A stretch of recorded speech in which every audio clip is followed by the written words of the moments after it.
નમસ્કાર, VTV news સાથે હું છું શિવાંગીની।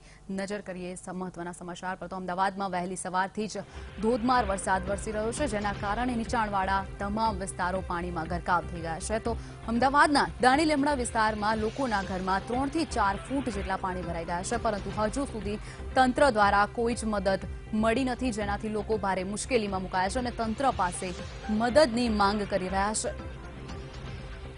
તો જે રીતે ભારે વરસાદને કારણે દાણી લીમડા વિસ્તારમાં લોકોના ઘરમાં 3 થી 4 ઇંચ જેટલા વરસાદના પાણી ઘૂસી ચૂક્યા છે, જેના કારણે લોકોને ભારે હાલાકી પડી રહી છે, પરંતુ છતાંય તંત્ર દ્વારા કોઈ પ્રકારના પગલાં હજુ પણ લેવામાં આવ્યા નથી, જેના કારણે લોકો મુશ્કેલીમાં મુકાઈ ગયા છે। લોકો દ્વારા તંત્રની પાસે માંગ કરવામાં આવી રહી છે મદદની, પરંતુ હજુ સુધી પણ તંત્ર દ્વારા કોઈ પ્રકારની મદદ કરવામાં આવી નથી, જેના કારણે લોકોમાં ક્યાંક રોષની લાગણી જોવા મળી રહી છે।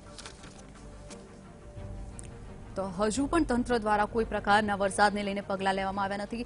તંત્ર હજુ પણ સજાગ બન્યું હોય તેવું લાગી રહ્યું નથી, જેના કારણે લોકોમાં ક્યાંક ને ક્યાંક રોષની લાગણી જાગી હોય તેવું જોવા મળી રહ્યું છે।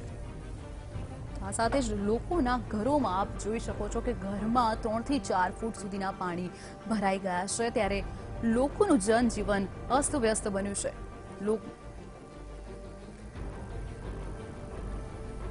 આ સાથે અમારા દર્શક મિત્ર સોહિલભાઈ જોડાયા છે। તો સોહિલભાઈ, જણાવશો માત્ર 30 સેકન્ડમાં આપની સમસ્યા।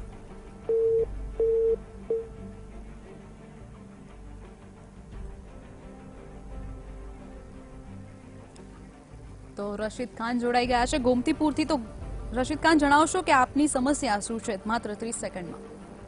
હાજી સાહેબ, આપની સમસ્યા જણાવશો। હા, અમારી સમસ્યા એવી છે બેન કે રાજપુર ગોમતીપુર પાસે શાહી કબ્રસ્તાન આવેલું છે। જી, સમસ્યા એવી છે કે રાજપુર ગોમતીપુરમાં શાહી કબ્રસ્તાન આવેલું છે જી, અને એમાં અમુક પહેલાથી થોડી દિવાલ પડી ગઈ છે ને હજી દિવાલ પડવાની શક્યતા છે, અને પૂજારીના ચાલના નાકા ઉપર જે મેઇન દરવાજો આવેલો છે એ દરવાજોની આગળ સખત પાણી ભરાવ્યું છે બેન, એ રીતેની રજૂઆત છે। જી, અમારા માધ્યમથી તંત્ર દ્વારા આપની માહિતી પહોંચશે।